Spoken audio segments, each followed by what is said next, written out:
जो पार्टी छोड़कर जाते हैं वो सबसे पहली बात कहते हैं कि बहुजन समाज पार्टी में टिकट बिकता है। जो बोल रहे हैं वो एक बार नहीं, कई बार टिकट लिए हैं, कई बार एमपी बने हैं, कई विधायक बने हैं, मंत्री बने हैं, तब क्यों नहीं भाग गए? यहाँ पैसा लिया आराम नहीं रहेंगे। नहीं, नसीमुद्दीन लड़ेंगे, उनका बेटा लड़ेगा, दूसरा बेटा लड़ेगा, ये बसपा नहीं चलेगा, ये कांग्रेस में चलेगा, ये समाजवादी में चलेगा। स्वयं प्रसाद मौर्य कहते हैं। स्वयं प्रसाद मौर्य क्यों कहते हैं? उनकी बेटी आज भी भाजपा में है। आप भाजपा मलाई खाते रहे तब तक ढोल गंवार सूद पसनारी नहीं दिखाई पड़ा। जब वह मलाई खा के बाहर आ गए, ढोल गंवार सूद पसनारी दिखाई पड़ने लगा। बहन जी की जब सरकार थी तब राजा भैया पे बड़ी सख्ती हुई, उन पर कोटा लगा दिया गया था। राजा भैया ने जो भी बहुजन समाज पार्टी के सरकार में अत्याचार अन्याय किया, उनको बहन जी ने किसी को नहीं बख्शा। अपने सांसद को भी अपने आवास को बुला के गिरफ्तारी कराई। बहुजन समाज पार्टी सरकार में कानून का राज चलता है, न्याय का राज चलता है, आज की तरह जंगल राज नहीं कायम है। क्योंकि हम बहुजन समाज के लोग ये नारा लगाते थे, यूपी की मजबूरी है, माननीय बहन जी जरूरी है। उत्तर प्रदेश की महान जनता ने जब बहन जी को इस देश के बड़े प्रदेश उत्तर प्रदेश में पूर्ण बहुमत का मुख्यमंत्री बना दिया, तो हमारे कार्यकर्ताओं ने दूसरा नारा दिया कि यूपी हुई हमारी है, अब दिल्ली की बारी। बहन जी ने किसी को आगे आने ही नहीं दिया, हमेशा पहली पंक्ति में पहली नेता के तौर पर बहन जी ही रही। बहुजन समाज पार्टी गठन 1984 में हुआ है। 32 साल तक एक सिंगल राज भर चुनाव नहीं लड़ा था। जब बहुजन समाज पार्टी नारा दिया जिसकी इतनी संख्या वाली उसकी उतनी हिस्सेदारी, तब आज जाकर के दर्जनों राजभर में, दर्जनों निषाद में, दर्जनों पाल में, दर्जनों विश्वकर्मा में सब नेता तैयार हुए। लेकिन आज पार्टी जब तैयार किया लोगों ने, तो उनका गठबंधन कहाँ है? ओम प्रकाश राजभर का भाजपा में, संजय निषाद गठबंधन कहाँ है? भाजपा में। अनूप जैन गठबंधन कहाँ है? भाजपा में। पूरे समाज का वोट आप भाजपा को दिला रहे हो खाली अपने बेटे के सांसद बनाने के लिए। आपने अपने 6 महीने की तो सरकार चला ली, हाँ, बढ़िया बहन जी मुख्यमंत्री रही। हाँ। उसके बाद जब बीजेपी की बारी आई तो आपने इन केन प्रकरण कुछ ना कुछ इशू बता करके आपने समर्थन वापस ले लिया। उस वक्त अटल अडवाणी जी थे, उन्होंने कहा हम बिना शर्त आपको समर्थन दे रहे हैं, आप आजीवन मुख्यमंत्री रहिए, लेकिन ये लोकसभा के चुनाव में कैंडिडेट ना उतारो। बहन जी ने कहा मुख्यमंत्री बनना मेरा सपना नहीं है, हमारा सपना है इस देश की प्रधानमंत्री की कुर्सी पर कब्जा करना। लेकिन अगर आप लोकसभा लड़ेंगे तो आप सरकार गिरा देंगे। बहन ने कहा आप क्यों गिराओगे, हम खुद ही गिरा देते हैं। तो सरकार को खुद ही बहन जी ठोकर मार के बाहर हो गए। बहन जी के ऊपर चाहे कांग्रेस थी तब भी खूब मुकदमे ला दे गए, भाजपा मिला दे गई। किसी भी मुकदमे में बहन जी को कोई सजा हुई नहीं, क्योंकि सारे मुकदमे फर्जी ला दे गए थे। आज सारे मुकदमे क्लियर हैं, आज की डेट में को कोई मुकदमा नहीं। ये एक निगेटिव इमेज बनाई गई जो पब्लिक में गई कि ये बहुत लैविश लाइफ जीती हैं, अपनी मूर्तियां लगवाती हैं, वो दलितों का जूता उतरवा करके मिलती हैं, ऐसी बहुत सारी बातें। आप दुनिया के लोग महलों में रहे, लेकिन एक गरीब की बेटी जिसने परिवार नहीं बसाया, जिसने घर नहीं बसाया, 22 साल की उम्र त्याग कर रही है, वो बहन हमारी नहीं महलों में रह सकती। इससे क्यों पीड़ा होती है? और लोग कहाँ झोपड़ी में रह रहे हैं क्या? बहन जी का जब खाना बनता है तो उसे कई लोग पहले टेस्ट करते हैं, चखते हैं, उसके बाद बहन जी खाती हैं। इस मामले में कितनी सच्चाई? जैसे अभी मान लो हमारे फजाव रैली लगी, प्रतापगढ़ कई रैलियां लगी, तो वहां जब खाना आता है तो बहन जी की जो सिक्योरिटी है वो खुद चेक करती है। और घर में? अब घर में हम बहन जी के किचन में खाना कौन बन रहा क्या कर थोड़ी देखने जा रहा हूँ। नहीं, ये जो लोग ऐसी अफवाह फैला रहे हैं उसे पूछ लेना, क्या बहन जी किचन में आप गए थे देखने?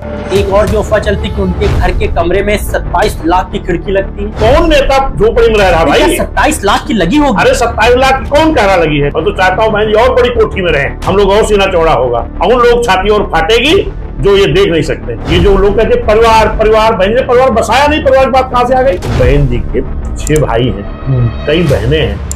क्या तक आपने सुना है कि बहन जी ने किसी को भी राज्यसभा भेजा हो, किसी को एमएलसी भेजा हो?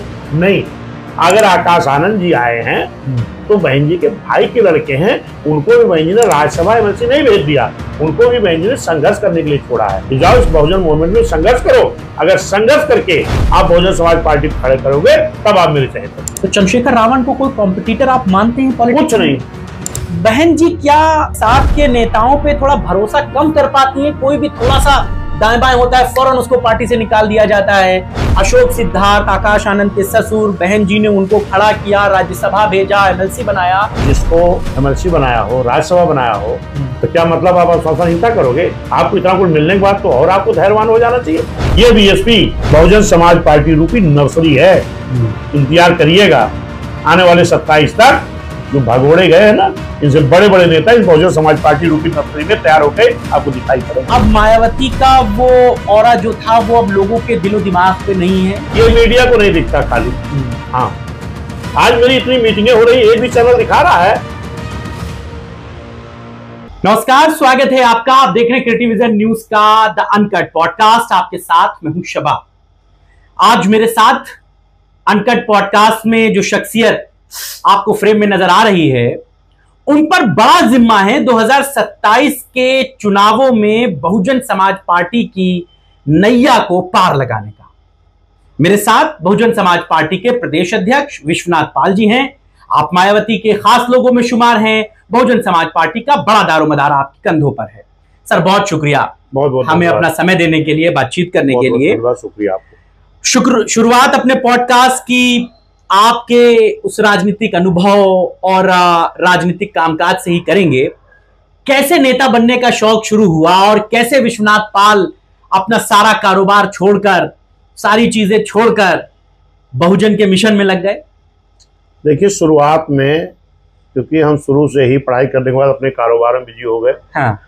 दिल्ली में हमारे एक गांव के बगल के रऊफ जी थे। हाँ। जिनकी वहाँ फैक्ट्री थी। हाँ। तो शुरुआत में मैं उनके यहाँ गया, फिर उसके बाद उन्हीं के साथ में अपना हम वो काम कॉन्ट्रैक्ट बेस का करना शुरू किए। बाद में हमने फिर अयोध्या में भी अपने गांव के बगल महावा पे 20-25 मशीनें लगाई, रेडीमेड का काम शुरू हुआ। और मेरे यहाँ जो कारीगर थे वो लगभग सब शेड्यूल कास्ट के थे, कुछ मुस्लिम समाज के थे। लेकिन जो शेड्यूल कास्ट के लोग थे वो सब बहुजन समाज पार्टी से जुड़े हुए थे। तो वो लोग जो है अक्सर उनसे मिलने के लिए पार्टी के वरिष्ठ लोग आया करते थे, जिला अध्यक्ष, मंडल कोऑर्डिनेटर या और लोग। तो उनके विचारों को हम सुनते सुनते हमें लगा कि बहुजन समाज पार्टी के ही इस वक्त जो राजनीतिक दल है उनमें सबसे बेहतर विचार बहुजन समाज पार्टी का है। तो जब उन लोगों का मानव साहब का या मान्य बहन जी का कार्यक्रम वगैरह लगता था तो मैं सबकी छुट्टी भी कर देता था, मैं भी जाता था साथ में। अच्छा। बस गाड़ी करवाना, ये सहयोग करना। हाँ। तो हमें लोग पदाधिकारी बनाना चाहते थे, लेकिन हमने कहा हमें पद मत दो, क्योंकि हम कारोबारी आदमी हैं। पार्टी का सहयोग हम करते रहेंगे। तो ये चलता रहा, लगभग 90-92 से शुरू हुआ था। तो कुछ दिनों बाद लगभग 96 में 2 तारीख दूसरा महीना 96 था। उस दिन लोगों ने जबरदस्ती हमको सेक्टर अध्यक्ष बना दिया। अच्छा। हम काम करेंगे, आप सेक्टर का पद ले लो।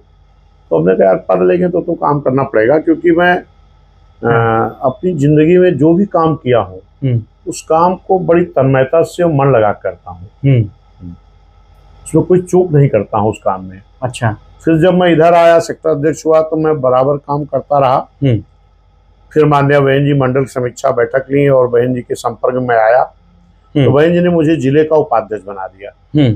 फिर कुछ दिन के बाद माननीय रामचंद्र राजभर जी, जो हमारे अम्बेडकर नगर के विधायक हैं, इस वक्त सपा में हैं, उस वक्त वो मंडल के अध्यक्ष थे, वो मंडल का संगठन मंत्री हो गया।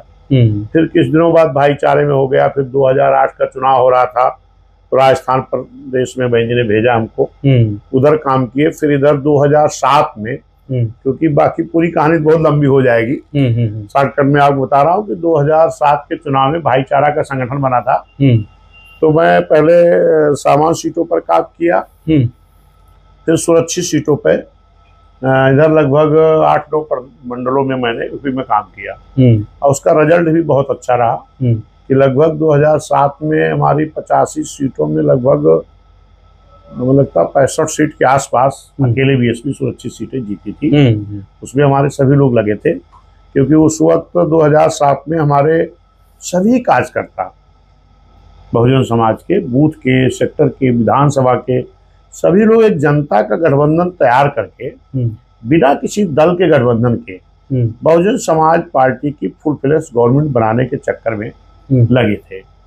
और उसमें उत्तर प्रदेश की महान जनता का महान सहयोग रहा है, क्योंकि आपने देखा होगा कि भारतीय जनता पार्टी के समर्थन से हमारी सरकार एक बार 4 महीना बनी।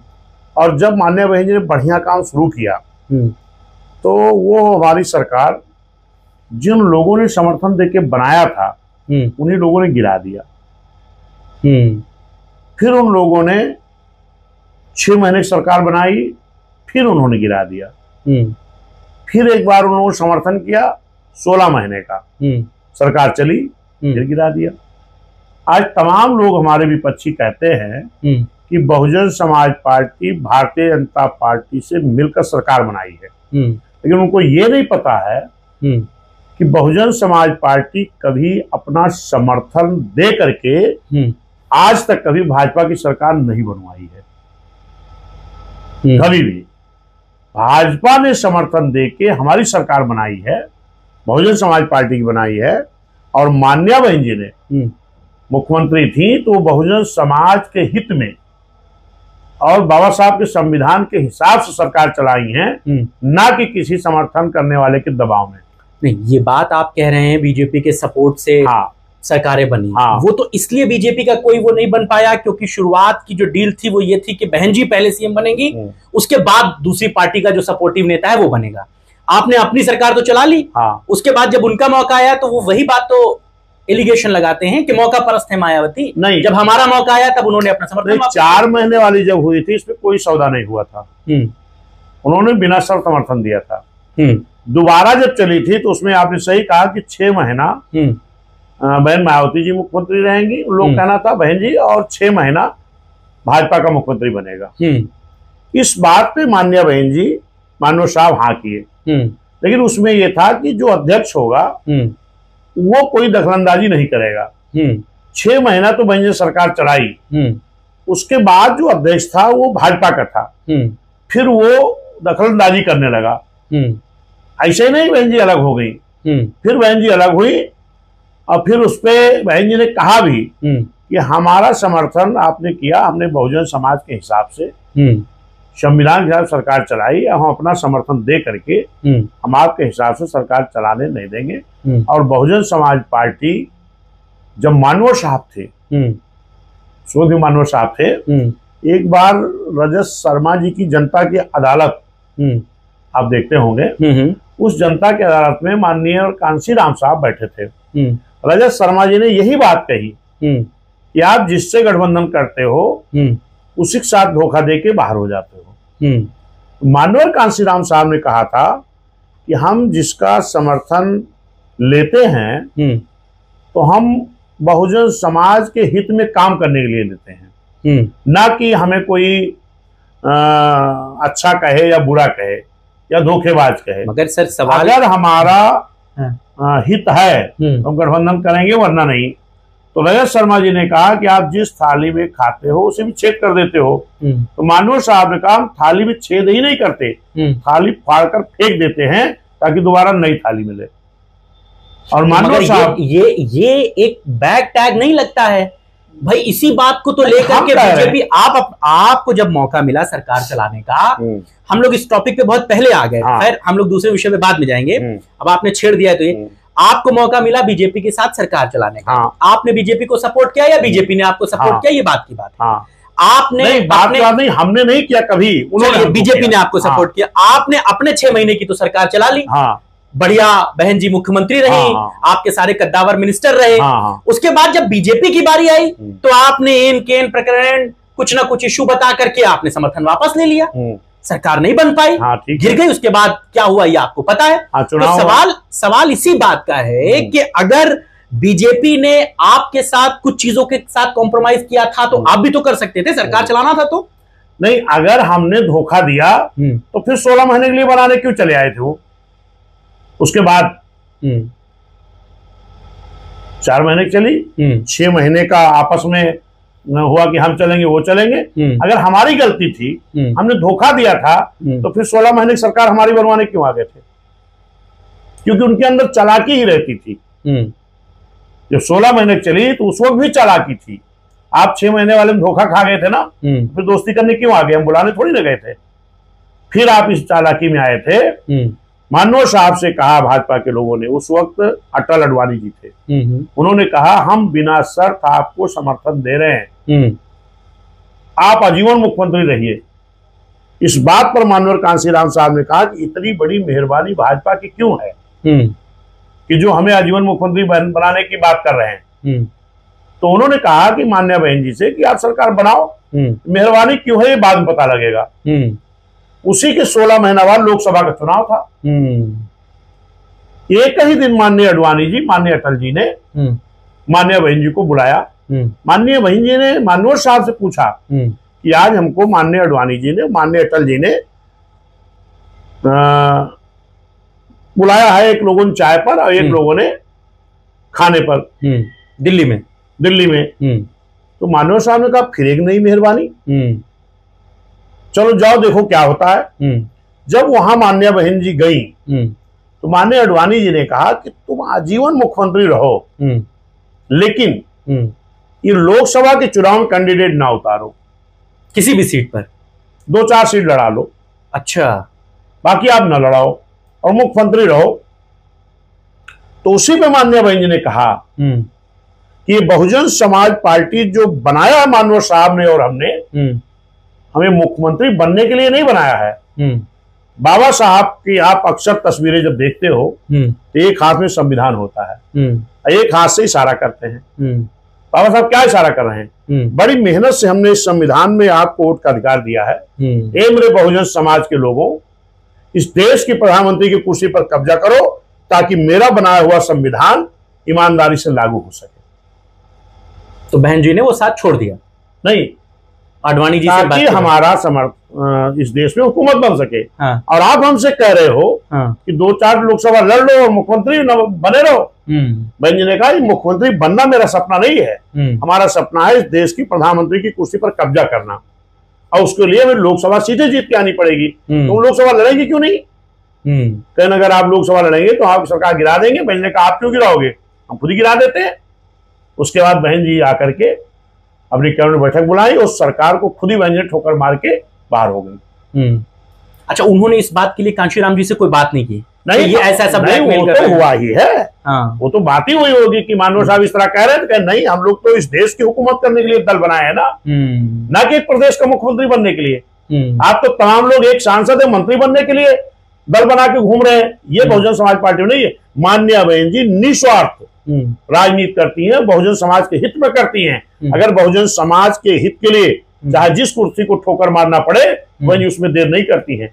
जब बहुजन समाज के हित की बात राज्यसभा में बहन जी रखने को नहीं पाई तो ये हम प्रधानी नहीं छोड़ने को तैयार है।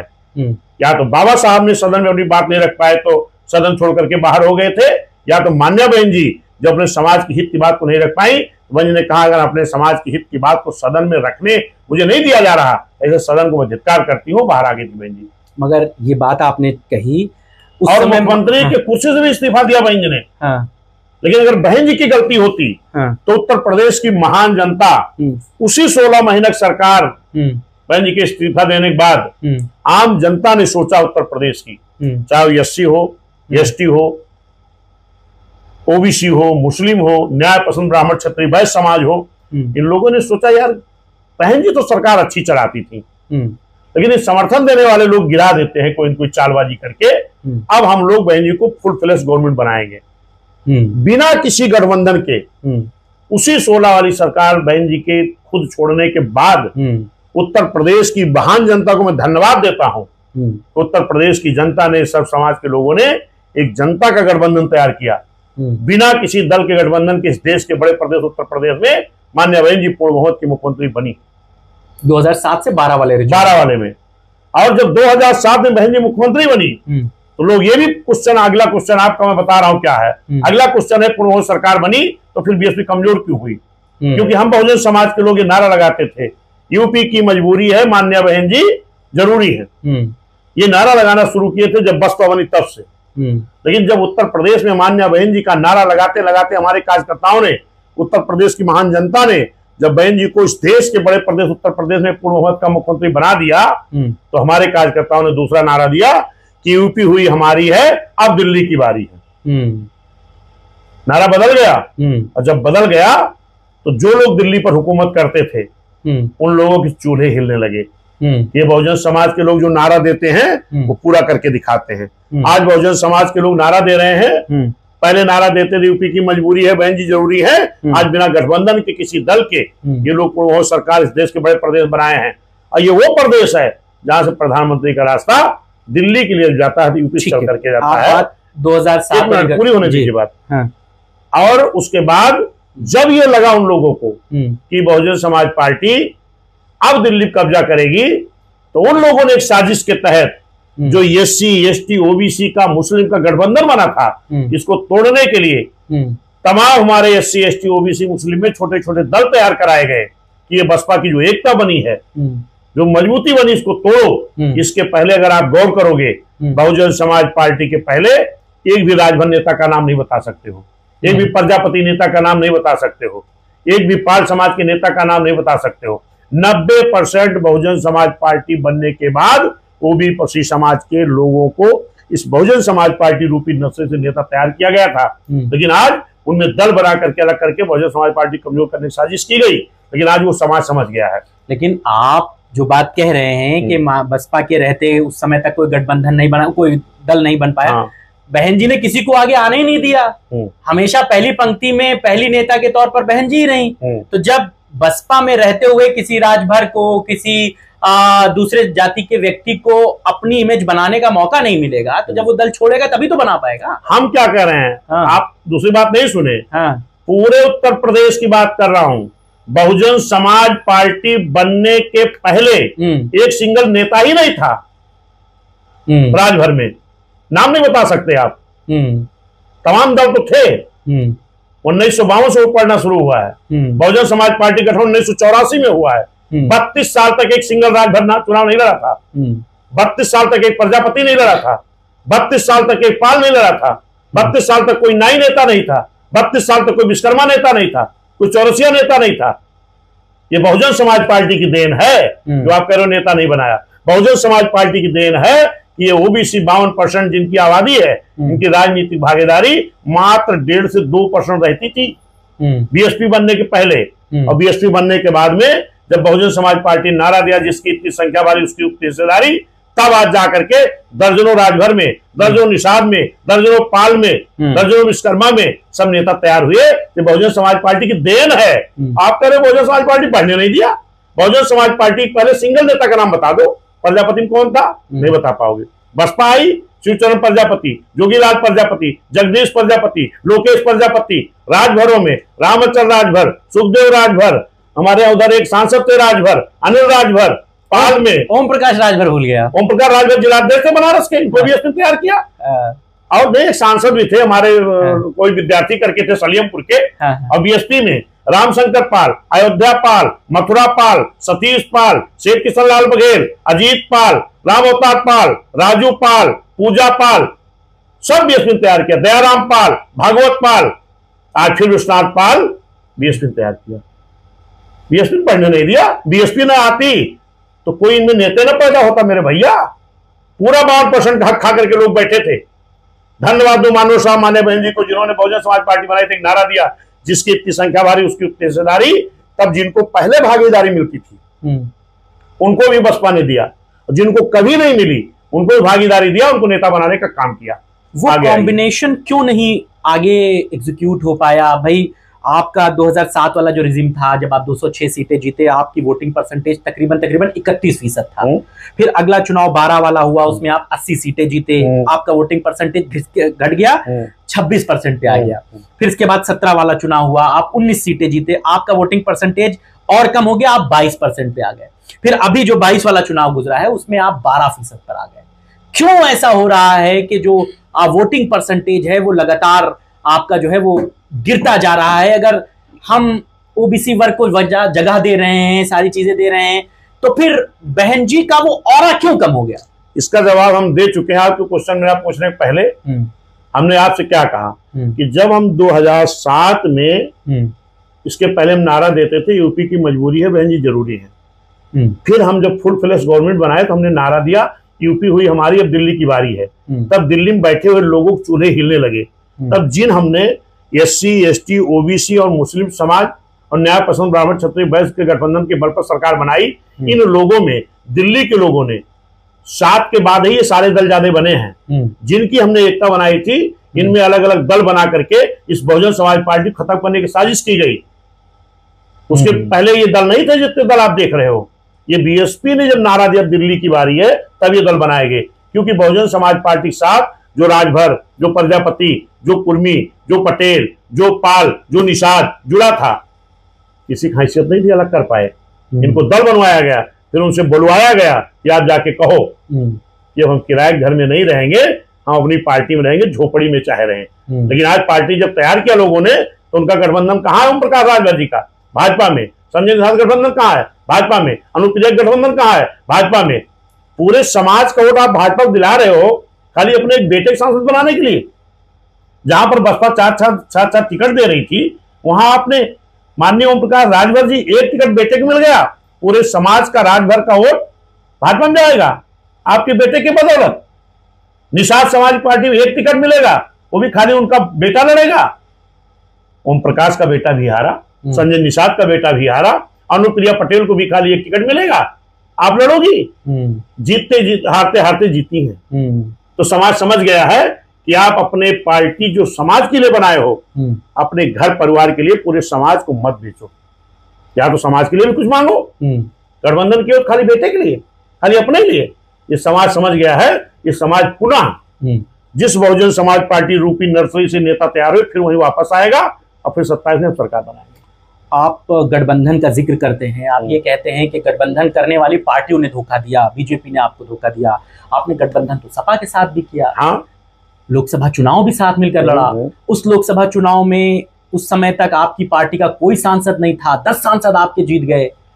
समाजवादी पहले वो 10-20 सांसद भी जीत चुके थे। हाँ, मतलब उससे पहले उस समय तक चुनाव में आपके पास कोई सांसद नहीं था। जब हमको कमजोर किया गया एक साजिश तहत, तो सांसद तो चाहे विधायक हम कैसे जीतेंगे?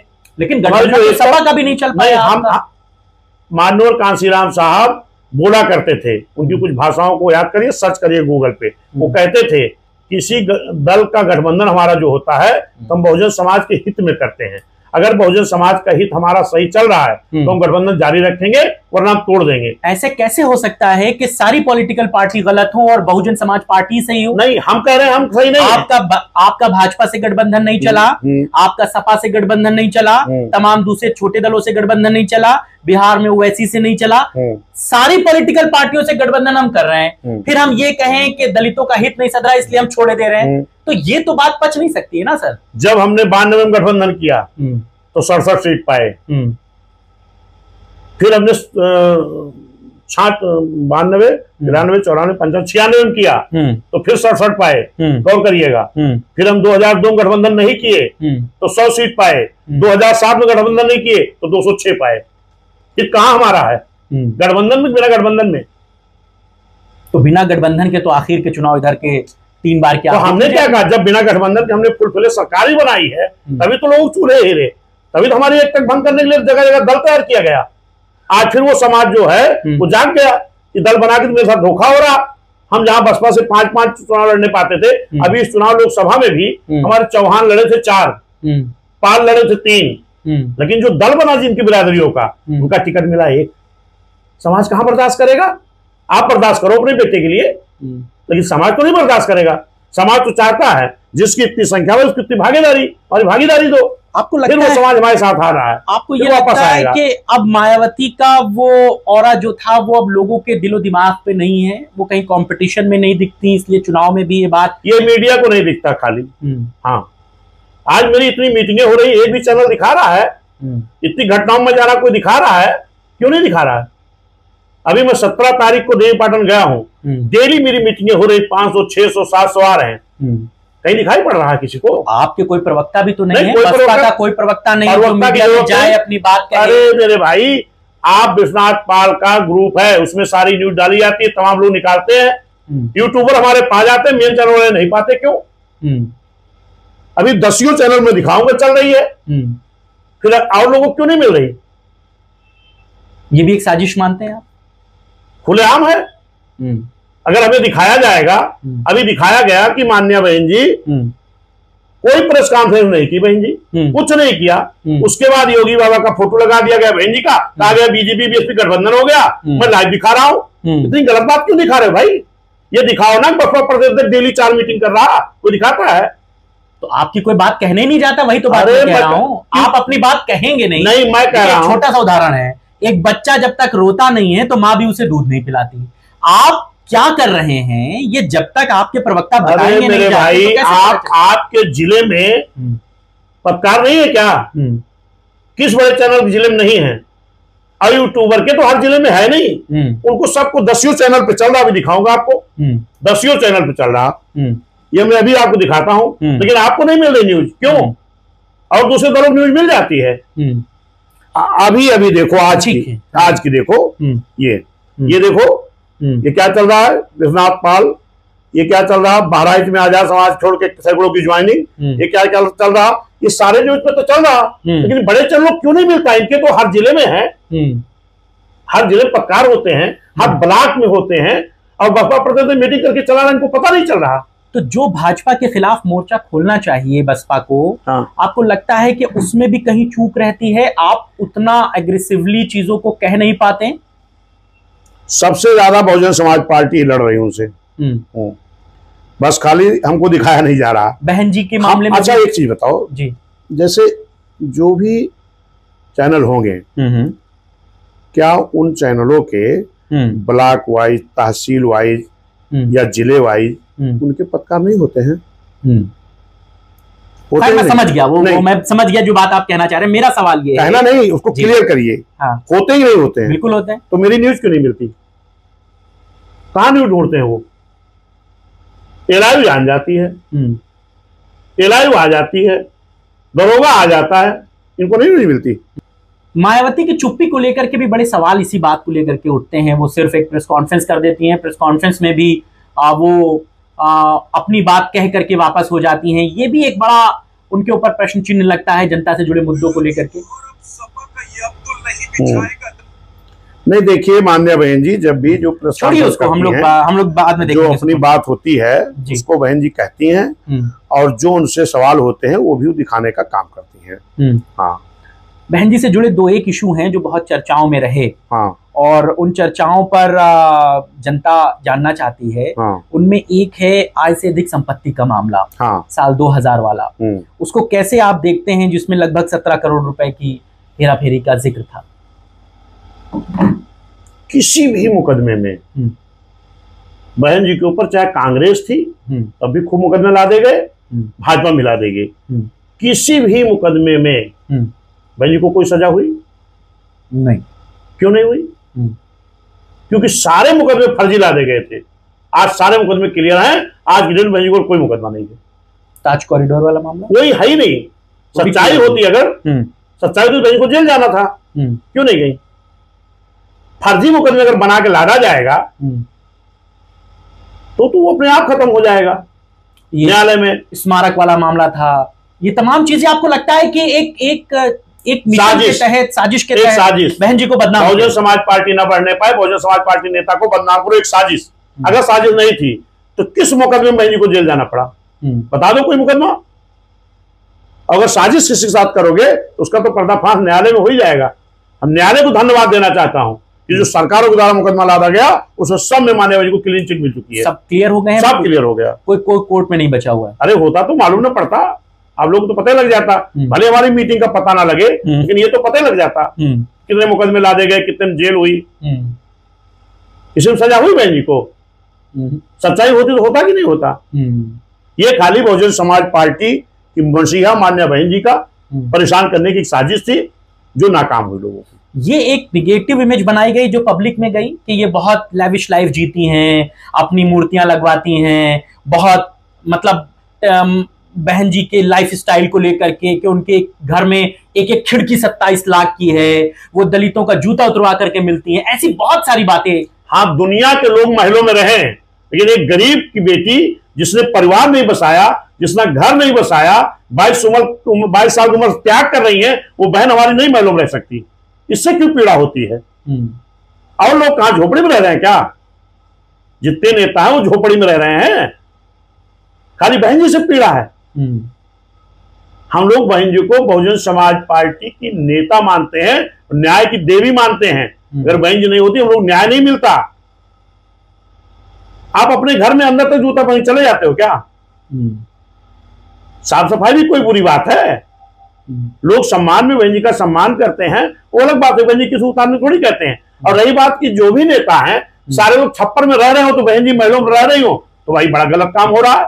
दूसरे लोग महलों में रहेंगे, लेकिन अगर एक एससी समाज की बेटी, गरीब समाज की बेटी, गरीबों की अगुवाई करने वाली अगर महलों में रह रही है तो सीने में दर्द काहे होता? लोगों को नहीं होना चाहिए। बहन जी के बारे में ये सारी जो बातें कही जाती हैं, मैं एक एक करके आपसे पूछता हूं। उनके लेविश लाइफ को लेकर के एक बड़ा सवाल उठाया जाता है अपोजिशन के द्वारा, क्या सच्चाई है? बहन जी का दिनचर्या, बहन जी की जीवन कैसा आप देखते हैं? बहन जी की फोटो हम लोग जब मिलते हैं डालते हैं तो देख लेना किस रूप में बहन जी रहती है। जिस कुर्सी पर बैठी हैं उस कुर्सी पे तो कवर तक नहीं है, साधारण कुर्ता पैजामा बहन जी पहन के हम लोग मिलती है।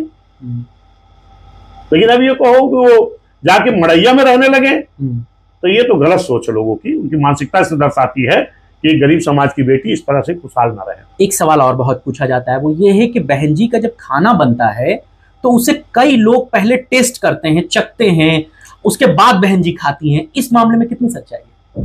अब बहन जी के किचन में आप गए हो या जो बता रहा वो गया हो तो बता सकता, मैं बहन जी के किचन तक तो कभी गया नहीं। जहां खाना बनता हो बहन जी खा रही हो तो हम देखें।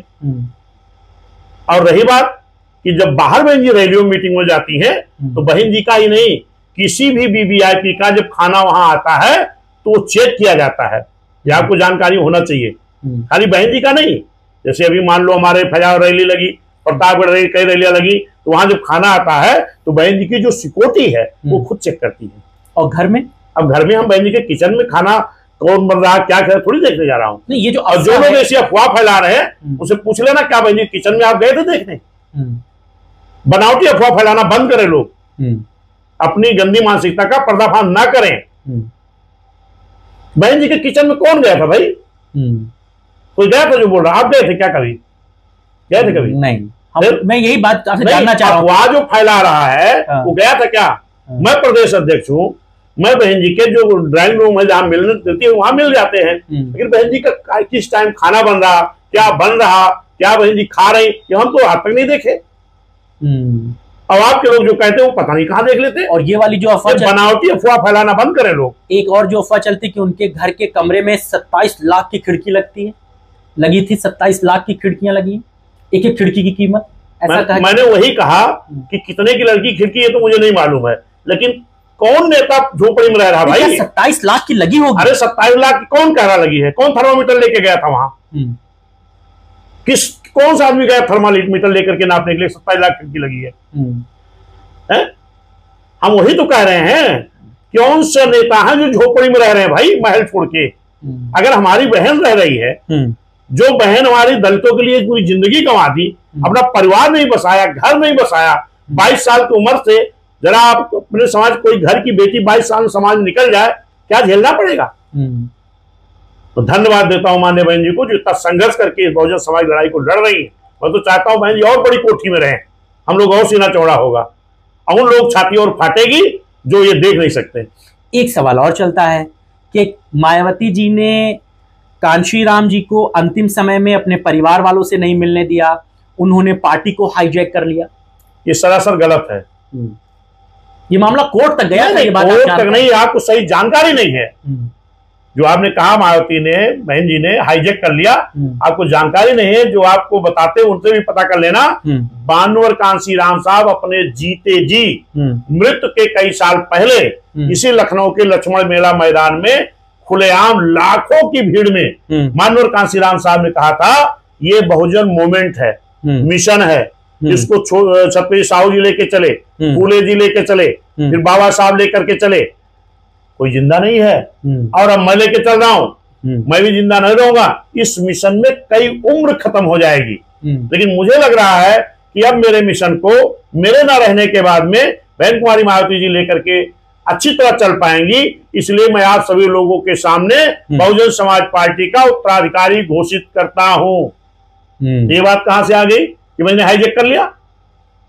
जब मानवर साहब स्वस्थ रहे, पूरी तरह से स्वस्थ थे, लक्ष्मण मेला मैदान में ये घोषणा कर दिए कि मेरे ना रहने के बाद अब बहुजन समाज पार्टी उत्तराधिकारी घोषणा जीते जी कर दिए थे, ना रहने के बाद नहीं। मानवर साहब ने कहा मैं अपने जीते जी, मैंने बहुत लोगों को देखा, लेकिन मुझे लग रहा है कि हमारी जो मान्य बहन जी हैं ये बहुजन मूवमेंट को अच्छी तरह लेके चल सकती हैं। इसलिए मैं आप लाखों लोगों के भीड़ में माननीय बहन जी को मैं अपना उत्तराधिकारी घोषित करता हूं। तो भाई जी करने की बात कहां आ गई? इस तरह गलत अफवाह कौन बना देता है? न्यूज आप पूछो इसको। लक्ष्मण मेला मैदान में रैली नहीं हुई थी, घोषणा नहीं हुआ था, फिर हाईजेक बहन जी कैसे कर ली?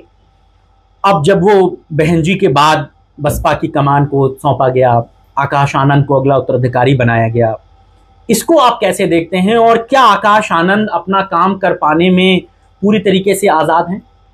देखिए, माननीय बहन जी ने अभी दिल्ली में मीटिंग लिया था। माननीय बहन जी ने भरी मीडिया के सामने कहा, अभी मैं पूरी तरह स्वस्थ हूं, काम करने में सक्षम हूं, और जब तक मैं पूरी तरह स्वस्थ हूं, काम करने में सक्षम हूं, तब तक कोई मेरा उत्तराधिकारी नहीं होगा। बहुजन समाज पार्टी में हर कार्यकर्ता मेरे लिए बराबर है। जो बहुजन समाज पार्टी में अच्छा काम करेगा वही हमारा चहेता होगा। और अगर बहन जी को ये जो लोग कहते परिवार परिवार, बहन जी ने परिवार बसाया नहीं, परिवार की बात कहां से आ गई? बहन जी ने परिवार बसाया ही नहीं, घर अपना बसाया ही नहीं, शादी ब्याह किया ही नहीं, परिवार कहां से आ गया? बहन जी को अगर परिवार को बढ़ाना होता तो बहन जी के 6 भाई हैं, कई बहनें हैं। क्या तक आपने सुना है कि बहन जी ने किसी को भी राज्यसभा भेजा हो, किसी को एमएलसी भेजा हो, किसी को चुनाव लड़ाया हो? उनके माँ बाप भी जिंदा थे बहुत देर तक, माँ बाप को भी राज्यसभा बनाया, एमएलसी बनाया, किसी को लड़ाया नहीं। अगर आकाश आनंद जी आए हैं तो बहन जी के भाई के लड़के हैं, उनको भी बहन जी ने राज्यसभा एमएलसी नहीं भेज दिया, उनको भी बहन जी ने संघर्ष करने के लिए छोड़ा है कि जाओ इस बहुजन मूवमेंट में संघर्ष करो। अगर संघर्ष करके आप बहुजन समाज पार्टी खड़े करोगे तब आप मेरे चहेते रहोगे। मगर वो चीज जो मायावती को कांशीराम जी से मिली, वो चीज आकाश आनंद को मायावती जी से मिल नहीं पाई। नहीं, मानवर कांशीराम साहब ने जब अपने आप की जरूर समझा होगा कि हमें अब अपना उत्तराधिकारी बना देना चाहिए, तो मानवर साहब ने माननीय बहन जी को अपना उत्तराधिकारी लक्ष्मण मेला मैदान बना दिया। जिस दिन बहन जी को ऐसा लगेगा उस दिन माननीय बहन जी भी, बहन जी कहा है, घर का हो बाहर का हो कोई हो, बहुजन समाज में जो मेरे मिशन के हिसाब से, बहुजन समाज मिशन के हिसाब से मेरे साथ काम करेगा, जो बहुजन के लिए दिन रात काम करेगा, वही मेरा चहेता है। और मैं जब तक स्वस्थ हूं मैं किसी को उत्तराधिकारी नहीं बनाऊंगी। जब बहन जी को जरूरत समझ में आएगी बनाने की तो जिसको बनाएगी वो उत्तराधिकारी हो जाएगा। ये बात उन्होंने दूसरी बार में कही। हाँ, पहली बार में आकाश आनंद को उत्तराधिकारी लखनऊ में घोषित किया गया था। ठीक है, लेकिन जब ये मामला फैल गया कि अपने बाद उन्होंने अपने भतीजे को अगला उत्तराधिकारी बना दिया, फिर सीतापुर वाला मामला हो गया, जनसभा वाला, फिर तमाम चीजें बिखरने लगी, तो बहन जी को ऐसा लगने लगा कि ये डैमेज हो गया, इसे कंट्रोल कर लेना चाहिए। नहीं, कंट्रोल नहीं, बहन जी ने कहा कि अभी ये परिपक्व नहीं है, इसलिए इनको मैं काम के लिए बाधित करती हूँ। उसके बाद बहन जी को खुद ही महसूस हुआ कि किसी को घर में बैठा के परिपक्व नहीं बनाया जा सकता है, फिर आगे चुनाव आएंगे, इसलिए बहन जी ने पुनः उनको बुला करके उनको काम करने का मौका दिया है। और निश्चित है बहन जी अपने देख रेख में उनको परिपक्व बनाएगी और वो अच्छा काम भी कर रहे हैं। हम सभी लोग उनको मानते हैं और निश्चित है कि आगे भविष्य में वो जिस तरह काम कर रहे हैं उनको बहन जी जब जिम्मेदारी देंगी, क्योंकि बहन जी ने तो अभी काम करने की जिम्मेदारी दिया है, लगातार काम कर रहे हैं वो। मगर यूपी में पूरे देश कर रहे हैं वो। नहीं, एक चीज बताओ, ये देश बहुत बड़ा है, पूरे देश के नेशनल कोऑर्डिनेटर हैं। कई महीना बने हो गया अभी उनकी मीटिंग गुजरात हुई, अभी उनकी मीटिंग बिहार हुई, उनकी मीटिंग चंडीगढ़ हुई। जब यहाँ समझ में आएगा तो फिर यहाँ भी मीटिंग करेंगे, इसको दवा थोड़ी कि यहाँ करेंगे। ऐसा तो नहीं कि ये बहन जी की टेरिटरी है यहाँ पे। नहीं, बहन जी ने संगठन को तो भरी मीटिंग कहा है कि यूपी का संगठन का मैनेजमेंट मैं देख रही हूँ, उत्तराखंड का भी, बाकी हर जगह का संगठन का मैनेजमेंट आप देखो, मैं भी उस पर निगाह रखूंगी। एक संगठन उत्तर प्रदेश बीएसपी का देश में पूरे है, तो पूरे देश में तो उसको देख रहे हो। एक ये भी इनसिक्योरिटी आपको लगती है कि एक तरफ चंद्रशेखर जो रावण हैं वो दलितों के बड़े लीडर बन रहे थे, एक यंग फेस बन रहे थे, उसी नगीना से वो सांसद हो गए जहां से कभी बहन जी चुनाव लड़ी थी। आपको ये लगने लगा था बहन जी को, पार्टी को, कि भाई एक दलितों का दूसरा बड़ा नेता तैयार हो रहा है, यंग फेस है, तो उसकी एक काट के तौर पर आपने आकाश आनंद को सामने कर दिया कि भाई युवा नेता टकरा जाए। बहन जी थोड़ा सा उम्रदराज हो गई हैं, अभी एक्टिव है, ठीक है, माशाल्लाह सब चल रहा है, लेकिन आपने चंद्रशेखर की एक काट तैयार की थी, इससे ज्यादा आकाश आनंद का कोई वजूद नहीं था। नहीं, चंद्रशेखर आ गए तो क्या हम अपनी पार्टी में नौजवानों को नहीं बढ़ाएंगे? उन्हीं की वजह से आप बढ़ा रहे थे। उनकी वजह से क्यों? वो तो आज पैदा हुए हैं। बहुजन समाज पार्टी बहुत पहले से है, बहुजन समाज पार्टी वो आगे युवाओं को नहीं बढ़ाएगी, युवाओं से काम नहीं लेगी। बहुत दलितों के सांसद बैठे हैं पार्लियामेंट में, बहुत लोग मंत्री भी बैठे हैं, लेकिन आप लोग खाली एक आदमी नाम लाते हो। 98 नहीं मंत्री है भाई, चिराग पासवान नहीं मंत्री है, कभी उसकी बात आप लोग नहीं करते हो। आपने जिन दो लोगों की बात की, ये दोनों उत्तर प्रदेश से ताल्लुक नहीं रखते हैं। मैं क्या कह रहा हूं, ये अभी मिल्कीपुर चुनाव हुआ था, ये दलितों के नेता हो गए, बीएसपी विकल्प बन गए, नौजवानों के नेता हो गए। मिल्कीपुर में बीएसपी नहीं लड़ी थी, कितना वोट पाए हैं पता कर लेना।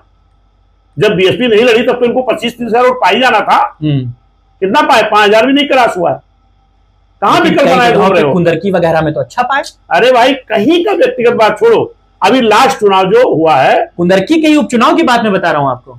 कुंदरकी के उपचुनाव में भाई लास्ट चुनाव उत्तर प्रदेश में मिल्कीपुर का हुआ है। हाँ, कुंदरकी के साथ नहीं हुआ है। वो व्यक्तिगत कहीं रहा होगा, पूरे उत्तर प्रदेश नहीं पूरे देश में, पूरे देश में एनडीए चल रहा था, ठीक है। पूरे देश में मुस्लिम समाज बड़ी संख्या में किसके साथ था? किसके साथ था आप बताइए। नहीं आप बताओ। इंडिया ब्लॉक के साथ था, इंडिया के साथ था ना। तो एक सीट पर निर्दल साथ क्यों खड़ा हो गया? कौन सा कारण हो गया इसका? जब पूरे देश में इंडिया के साथ खड़ा है बड़ी संख्या में, मेरे साथ भी रहा, मैं उसको इनकार नहीं कर रहा हूं, तो एक सीट पर निर्दल साथ क्यों खड़ा हो गया? तो चंद्रशेखर रावण को कोई कॉम्पिटिटर आप मानते हैं? कुछ नहीं, हम नहीं मानते। आप लोग बनाते रहो। हम कह रहे हैं अभी जल्दी में चुनाव हुआ मिल्कीपुर, जैसे बीएसपी नहीं लड़ी, मेरी बात समझो, बीएसपी नहीं लड़ी। बीएसपी क्यों नहीं लड़ी? क्यों? चुनाव हुआ था 10 सीटों का होना था, 9 सीटों पर चुनाव हुआ, एक सीट पर किसी कारण से नहीं हुआ, कोर्ट में मामला था। तो 9 सीटों का चुनाव जो रिजल्ट आया, तो माननीय बहन जी ने तुरंत एक प्रेस कॉन्फ्रेंस किया और बहन जी ने कहा कि जब तक चुनाव आयोग ईवीएम की बेईमानी और या अधिकारियों के द्वारा बूथों की बेईमानी अगर चुनाव आयोग संज्ञान में नहीं लेता है, तब तक हम उपचुनाव नहीं लड़ेंगे।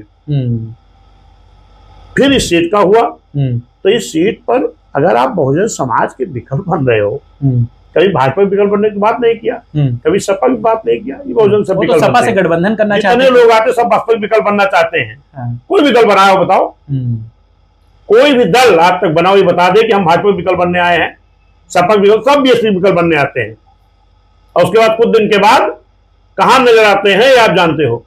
एक उदित राज जी हैं, इनका नाम पहले क्या था मालूम है? नहीं। रामराज। अच्छा, आईएएस थे। जब ये राजनीति में आए तो इनको इतनी राम से घृणा थी कि ये रामराज नाम बदल के कर लिए उदित राज। दल भी बना लिए थे, इंडियन जस्टिस पार्टी। लगता था अब ये एकदम यही अब रहेंगे, बाकी सब खत्म हो जाएगा। और उसके बाद ये सांसद कहां से बने? कहां से बने? दिल्ली रामराज वाली पार्टी से। अरे इतनी घृणा अगर आपको थी राम से, अपना रामराज नाम बदल के उदित राज कर लिए, तो एक सीट के स्वार्थ में अपना भूल गए इतिहास। रामराज पार्टी एमपी हो गए, कहां गया दल आपका? विकल्प बन रहे, कहां गए आप? और ये तो बहन जी पे कमेंट भी कर रहे थे, अभी इन्होंने टिप्पणी भी की थी। अरे छोड़िए, जिन लोगों को वजूद नहीं, अगर आपने अपने नाम रामराज था, अपने नाम को उदित राज किया और तुम अपना इतना किरदार भूल गए कि फिर जाके रामराज वाली पार्टी एमपी हो गए, लोग बनाया भी, दिल्ली लड़ाया भी, फिर भगा भी दिया, तो कहीं कहीं जाएंगे ही ना। अच्छा, ये तो अपने वो पब्लिसिटी पाने के लिए जो मर्जी बोल देते हैं लोग। बहन जी क्या मतलब अपने साथ के नेताओं पे थोड़ा भरोसा कम कर पाती हैं? कोई भी थोड़ा सा दाएं बाएं होता है फौरन उसको पार्टी से निकाल दिया जाता है। अशोक सिद्धार्थ, आकाश आनंद के ससुर, बहन जी ने उनको खड़ा किया, राज्यसभा भेजा, एमएलसी बनाया, उन्हीं की बेटी से शादी अपने भतीजे की कराई, बहन जी खुद गई और एक झटके में उनको पार्टी से निकाल दिया। ऐसे ही तमाम और दूसरे लोग। नहीं, जिसको एमएलसी बनाया हो, राज्यसभा बनाया हो, तो क्या मतलब आप अनुशासनहीनता करोगे? आपको इतना कुछ मिलने के बाद तो और आपको धैर्यवान हो जाना चाहिए। बहुजन समाज पार्टी अन्य दलों की तरह नहीं है। बहुजन समाज पार्टी मिशन है, मूवमेंट है, और जो भी आदमी मिशन मूवमेंट के साथ जरा भी कहीं गलत दिखाई पड़ेगा, मान्य बहन जी उसको निकालकर बाहर कर देंगी। एक एलिगेशन जो हमेशा लगता है और जो पार्टी छोड़कर जाते हैं वो सबसे पहली बात कहते हैं कि बहुजन समाज पार्टी में टिकट बिकता है। जब तक रहते तब तक क्यों नहीं बोलते? जो बोल रहे हैं वो एक बार नहीं कई कई बार टिकट लिए हैं, कई कई बार एमपी बने हैं, कई कई विधायक बने हैं, मंत्री बने हैं, तब क्यों नहीं भाग गए? यहां पैसा लिया जा रहा, हम नहीं रहेंगे। 5 बार विधायक बने हो तो बीएसपी फिल्म टिकट देती रही तुमको, जब भाग गए तो पैसा लेती है। एलिगेशन लगाने वाले पर तो सोचो, जरा उनसे पूछ लेना कि भाई तुम 5 बार विधायक मंत्री बने, तब क्यों ले लिए टिकट, क्यों नहीं भाग गए? अब आप, तुम्हारी बेटी को टिकट नहीं मिला, तुम्हारी पत्नी को टिकट नहीं मिला, तुमको नहीं मिला, तो तुम उस स्वार्थ में कोई दल ढूंढ रहे हो जो परिवारवादी हो, जो परिवार को बढ़ावा दे, तो आप जाके सदन हो रहे हो। किसकी बात कर रहे हो बताओ? अभी उसका हम खोले पन्ना। नसीमुद्दीन कहते हैं ये बात। क्या कहते हैं? कि मैं नहीं, नसीमुद्दीन लड़ेंगे, उनका बेटा लड़ेगा, दूसरा बेटा लड़ेगा, ये बसपा में नहीं चलेगा, ये कांग्रेस में चलेगा, ये समाजवादी में चलेगा। वहीं पहुंच गए। स्वयं प्रसाद मौर्य कहते हैं ये बात। स्वयं प्रसाद मौर्य क्यों कहते हैं? उनकी बेटी आज भी भाजपा में है। आप भाजपा में मलाई खाते रहे जब तक, तब तक ढोल गंवार सूत पसनारी नहीं दिखाई पड़ा। जब वहां मलाई खा के बाहर आ गए, ढोल गंवार सूत पसनारी दिखाई पड़ने लगा। आपकी बेटी आज भी भाजपा में है, आप अलग दल बनाए घूम रहे हो। ये दोहरी राजनीति करने वाले लोग बसपा में नहीं टिकेंगे। एक एग्जांपल मैं आपको देता हूं। आप कह रहे हैं टिकट नहीं बिकता है। लखनऊ की लोकसभा सीट है, आपके यहां से प्रत्याशी हुए। देखिए, सुन लीजिए, पहले मेरी बात सुनिए, फिर आप अपनी बात कहिएगा। लखनऊ लोकसभा सीट से आपने पहले लोकसभा का प्रत्याशी बनाया सरवर मलिक को, ठीक है, मैं नाम लेके कह रहा हूं। जीत नहीं पाए वो अलग बात है। फिर विधानसभा के चुनाव हुए, वही प्रत्याशी विधानसभा की सीट के लिए, एक सीट के लिए प्रत्याशी हो गया। लखनऊ उत्तर से उन्होंने चुनाव लड़ा, सरवर मलिक ने, चुनाव हार गए। मेयर का चुनाव हुआ, उनकी पत्नी चुनाव लड़ी, ठीक, चुनाव हार गए। अब पार्षदी का चुनाव बचा था, वो भी लड़ लेते वो। क्या आपके पास प्रत्याशी नहीं है कोई और? नहीं, जो आदमी हमारी पार्टी में लगातार लगा है, अगर हम टिकट काट दें तो आप कहोगे इसको दोबारा लड़ाया। अरे लोकसभा उसी को लड़वा रहे हैं, विधानसभा उसी को लड़वा रहे हैं, मेयर उसकी पत्नी को लड़वा रहे हैं। मतलब मेरा कहने का मकसद ये है कि अगर आप टिकट बांट रहे हैं तो कोई और नजर नहीं आ रहा। अरे भाई, राजनाथ सिंह मंत्री है, राजनाथ सिंह का बेटा विधायक है, लालजी वर्मा भी सांसद है, लालजी वर्मा की बीवी विधायक की लड़ी, लालजी वर्मा की बेटी विधायक की लड़ी, ये क्यों नहीं देखते हो आप? लालजी वर्मा सांसद है, लालजी वर्मा की बीवी लड़ी कटेरी से, बिटिया लड़ी जलालपुर से, उन पे नहीं दिखाई पड़ रहा आपको? है बीएसपी में एक सरवर मलिक अगर लड़ रहे हैं तो काहे इतना दर्द हो रहा भाई? राजनाथ सिंह मंत्री हैं, उनका बेटा जो है कि विधायक है, मंत्री है। अमित शाह जी मंत्री हैं, उनका बेटा पीसीएस का क्या, उसका पीसीआई का अध्यक्ष है, वो नहीं दिखाई पड़ रहे हैं आपको? अरे हमारे यहाँ कहीं कोई अगर बेचारा रात दिन लगा है, जी जान से लगा है, लड़ रहा है, तो उसमें तो कहीं एक आध जो अपवाद है, बाकी तो बीएसपी में जो भी लोग हैं वो खुद लड़ रहे हैं, नहीं लड़ते वो तो चलो उनका बेटा लड़ गया। तो इस पे कोई टिके, ये परिवारवाद उन लोगों को कहो जो खानदानी चले आ रहे हैं। एक दो चीज और छोटी छोटी है। बहन जी की जब सरकार थी तब राजा भैया पे बड़ी सख्ती हुई, उन पर पोटा लगा दिया गया था, आप इसको कैसे देखते हैं? राजा भैया ने जो भी बहुजन समाज पार्टी के सरकार में अत्याचार अन्याय किया, उनको बहन ने किसी को नहीं बख्शा। अपने सांसद को भी अपने आवास पे बुला के गिरफ्तारी कराई। बहुजन समाज पार्टी सरकार में कानून का राज चलता है, न्याय का राज चलता है, आज की तरह जंगल राज नहीं कायम है। मैं कोई राजा भैया की नहीं बात कर रहा हूं। माननीय बहन जी ने अपने वर्तमान सांसद को आवास में बुला गिरफ्तारी कराया था कि नहीं? तो कानून तो सबके लिए बहुजन समाज पार्टी में एक है। आजम खान को लेकर के आपकी क्या राय है? कोई राय नहीं। जेल में है, परिवार परेशान जेल में है तो उनके दल के लोग लड़े, जिस दल में उन्होंने जिंदगी गंवा दी। अगर वो जेल में हैं तो जिनके लिए उन्होंने पूरी जिंदगी गंवा दी, उनको रोड पे उतरना चाहिए, लड़ना चाहिए। आप लोग घर का कोई मामला हो जाए तो पूरा परिवार रोड उतर जाता, पूरी समाजवादी उतर जाती है, और जिनके बल पर समाजवादी जिंदा है उनके ऊपर आपत्ति आती तो रोड पर नहीं उतरना जानते। भाई हम क्या कह सकते हैं उनके बारे में? आप क्या बहुजन समाज पार्टी उनके परिवार के टच में है? आप नहीं, मेरी जानकारी में नहीं है, जबकि पूरा मुस्लिम समाज एक आशा भरी निगाहों से बहन जी की तरफ देख रहा है। और मैं जा रहा हूं, आपने देखा होगा अभी बाराबंकी में 600 मुस्लिम समाज के लोगों ने ज्वाइनिंग किया। अभी श्रावस्ती में करीब 200-300 मीटिंग ज्वाइनिंग किए, लोगों मुस्लिम समाज ज्वाइन किए, भिनगा में ज्वाइन किए, अभी फिर 24 की जा रहा हूं। बड़ी संख्या में इकौना में हमारे ज्वाइन करने लोग मुस्लिम समाज के जा रहे हैं। अभी मैं बल्हा गया था, वहां तमाम कुर्मी समाज जिला पंचायत सदस्य वर्तमान मौर्या पाल ज्वाइन किए। अभी आज मेरे घर पर आप गए थे सुबह, वहां सुबह झांसी से चल करके कुशवाहा, मौर्या समाज, निषाद समाज, पाल समाज के लोग ज्वाइन करने आए। आज बहुजन समाज पार्टी की तरफ पूरे प्रदेश के लोगों की एक निगाह लगी है। जिस तरीके से आम जनता उत्तर प्रदेश की 7 से 12 तक बहन जी को देखा, 12-17 तक समाजवादियों को देखा और 17 से 8 तक भाजपा को देख रहा। आज उत्तर प्रदेश की आम जनमानस एक चीज देख रहा है कि बहन जी की सरकार में कानून का राज चल रहा था, बहन जी की सरकार में नौकरियां खूब बढ़ती हुई हैं, बहन जी की सरकार में किसान खुशहाल था, बहन जी की सरकार में व्यापारी खुशहाल था। आज उत्तर प्रदेश का आम जनमानस पुनः बिना किसी दल के गठबंधन, जनता गठबंधन पर बहन जी को दोबारा लाना चाहता है। एक लाइन की बात ये, आजम खान के परिवार से आपकी कोई बात नहीं हो? नहीं। और आप कुछ ऐसा चाहते भी नहीं है कि वो आए? नहीं, हम क्यों नहीं चाहते? हम तो चाहते जो भी आ जाए उसके लिए मान्य बहन निर्णय लेगी, उनकी वापसी होगी।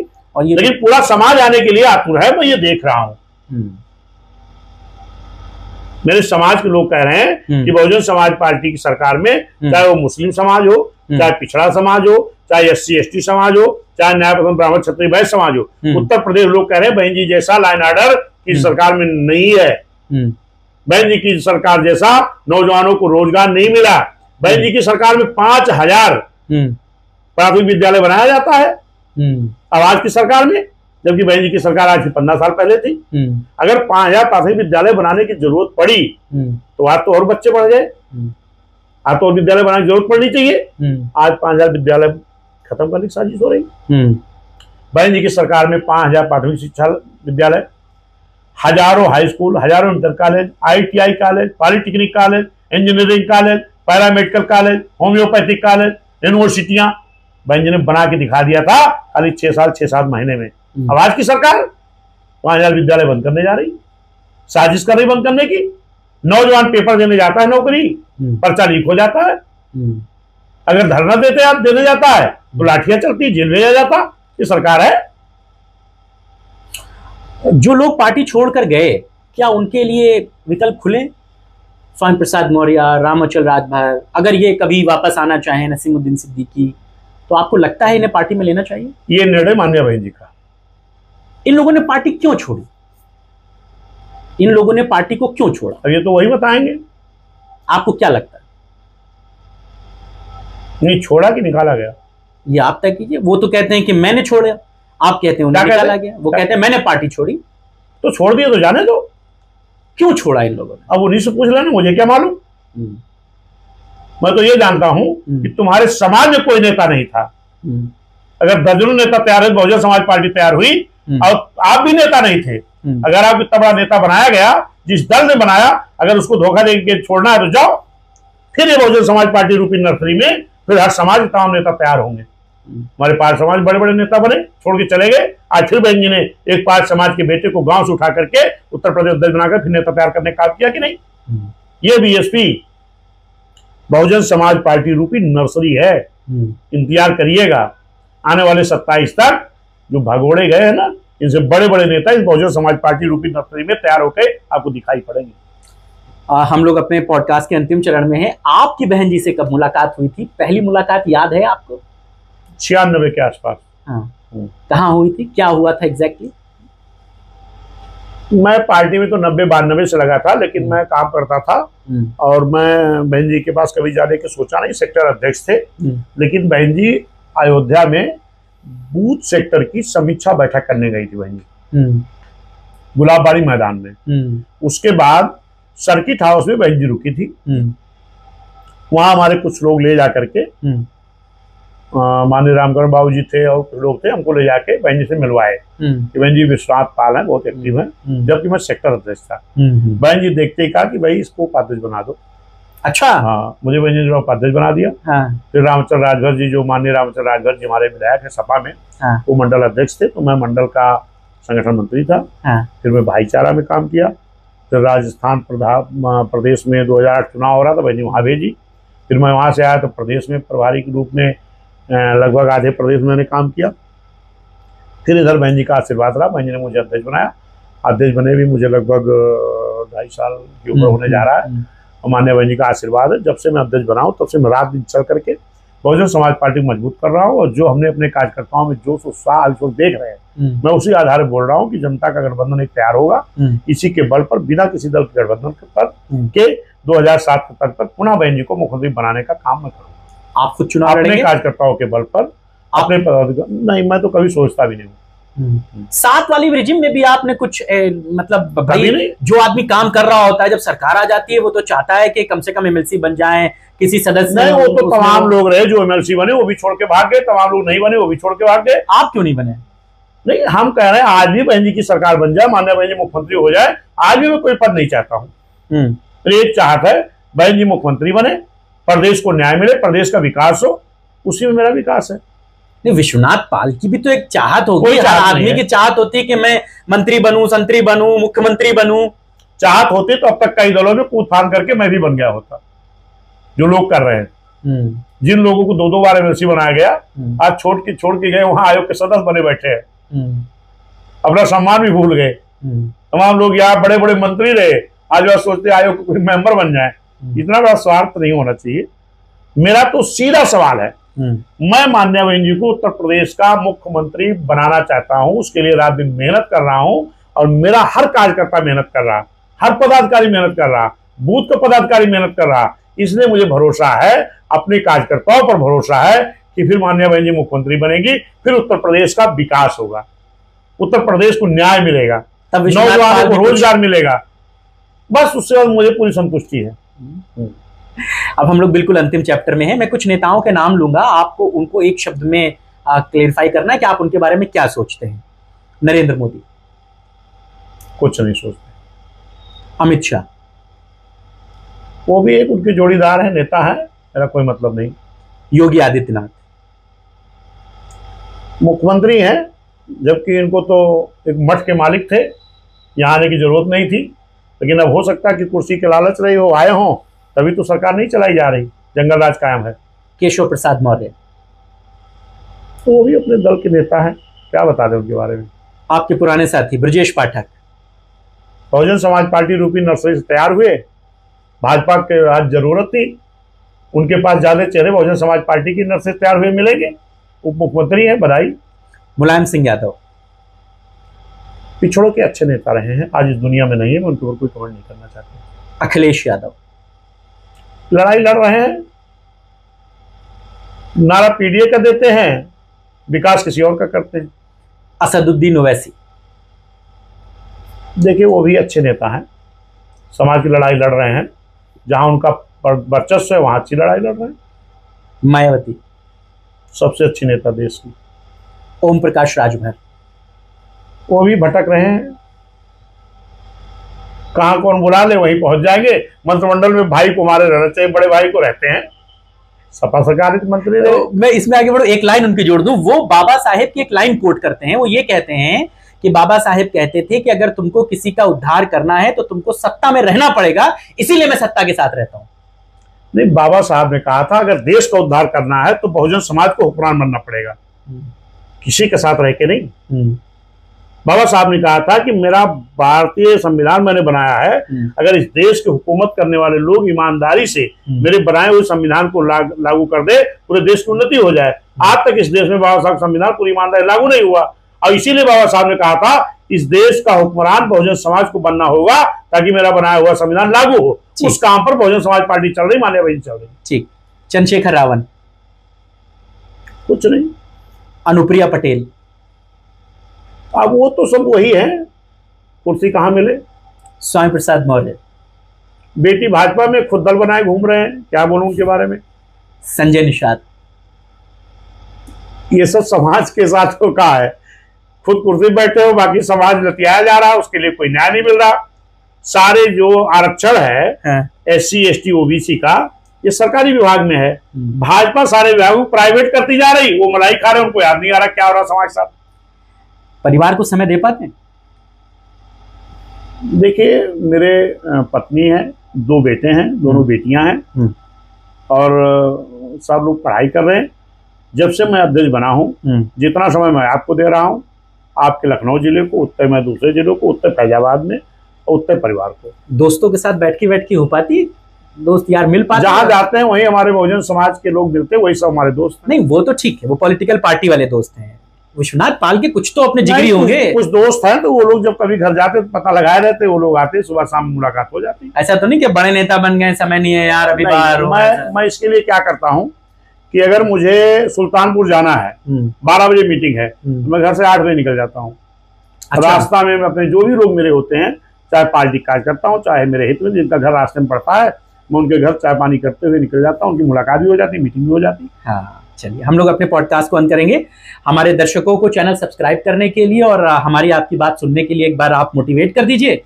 निश्चित है कि सभी लोग इनके चैनल को सब्सक्राइब करें, लाइक करें, और सभी दर्शकों को जो इनके देख रहे हैं उनको सबको मेरी तरफ से शुभकामनाएं। बहुत शुक्रिया सर, हमें अपना समय देने के लिए। विश्वनाथ पाल जी हमारे साथ थे। खुलकर वो बहुजन समाज के मूवमेंट, पार्टी की रणनीतिक गतिविधियां, जो विद्रोही हैं, जो बगावती हैं, जो दगाबाज हैं, उन पर खुलकर बात कर रहे थे। 27 में कैसे लड़ाई लड़ेंगे, इन तमाम इश्यूज पर उन्होंने बहुत ब्रीफ में बात की है। आपको ये चर्चा हमारी कैसी लगी हमें जरूर बताइएगा। आपकी राय और विचारों का हमें इंतजार रहेगा। बहुत बहुत धन्यवाद, शुक्रिया आपसे।